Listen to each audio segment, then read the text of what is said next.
Back on our show this Monday, great to have Lieutenant Tommy Carnline with us, the Public Information Director for RPSO. We're going to talk about some scams making their way around central Louisiana. And Tommy, there's a variety of them. There's several. First off, thank y'all for having us back again. Love having you.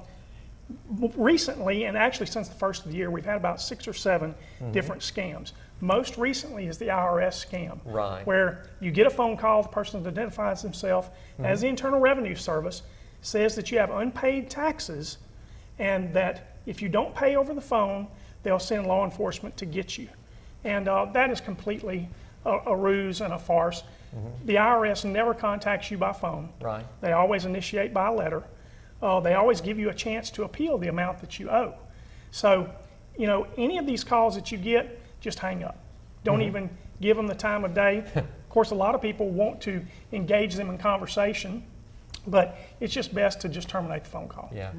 There's some others involving, I think, banks. Yes.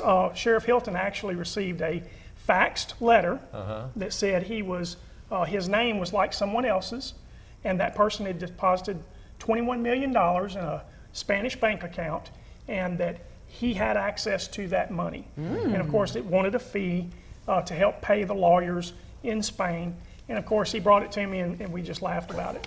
But we try to put all this information out on our Facebook page, and to get the people to let them know of these scams that are going on.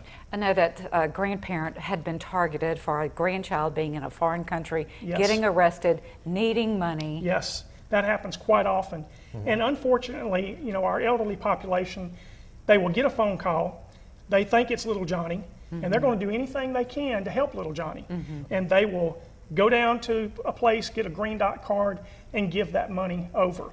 That's another big clue or a red flag. If anybody's calling you and asking you to go get a prepaid Visa or a green dot card, it's a scam. That is very evident. So. Well, I tell you what, so many folks have caller ID now. You can have it in so many different ways that really doesn't cost you much. If you don't know the number, don't pick it up. Well, if we have a little time, I wanted to relate. The recent IRS scam was actually perpetrated against one of our SWAT team members. When he answered the phone, they did the deal about the IRS owing money. He told them they didn't have law enforcement capabilities. The guy put him on hold, called him back, and he answered the phone, and the ID came up, said RPSO SWAT. So they can spoof and disguise their numbers any way they can. And of course, the guy got a big laugh, and so, you know, told him to come ahead, come get him. But you know, the sad thing is most of these are targeted against senior citizens who are vulnerable already. Also, you had another one about computers. Yes, there's a thing called ransomware. Excuse me. A lot of times, people that surf the internet, they will get a pop-up that says the FBI has locked their computer, and for a fee, they will unlock the computer because they went to questionable, possibly pornographic websites. Well, a lot of people have never been to those type of websites, but some may have skirted on the edge, and so they'll pay anything to get this off. Again, that's a scam. That's called ransomware. And it's very prolific. I mean, people get them all the time. Tell me, the one also involving gypsies and we get asphalt service? Right, or any type of home repair, asphalt service.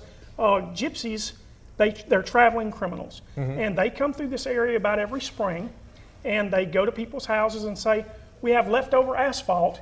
For $500, we'll pave your driveway. I've actually had them come to my house. Right, and when they do pave the driveway, it's substandard work.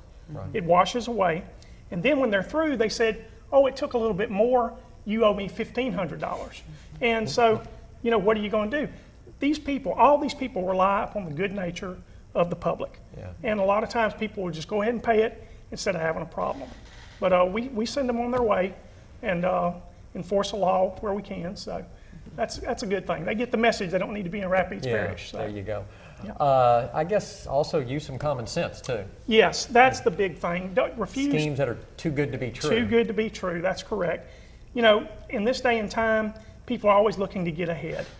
And when something is offered to them, you know, pay $20 and you could win $100,000, or pay this fee and we'll deliver the Mercedes with the cash. People sometimes say, you know, this could be the one. It's never the one. Just refuse to be a victim. Don't give any information out over the phone, personal, financial, or otherwise. And remember, a lot of these reputable places will contact you by letter instead of phone or email or whatever. Great Terrific. information, Yes, Tommy. Yeah. Good way to start the week. Well, we just want people to protect themselves. Exactly. You know, used to, criminals would actually have contact with you to steal from you. They had to break in your house, break in your car. Now, they can sit in their basement behind a computer laptop and just do anything they want to. Yes, sir. And I tell you what, if you have a question or want to report something to Yes. RPSO, how do they do Yes, that? they can call 318-449-5480. If they have information, that's my direct number. And if they do need a report, luckily we haven't had to make a lot of reports lately because people have not been a victim, but they've received calls. And they like to call and give us the information. And while they're on the phone, I actually Google the phone number, and of course, it's a scam phone number. Yeah. So, Interesting. Yeah. Thanks again, Tommy. Good to have thank you. Glad to be here. Gary Perkins joins us next. Stay right here.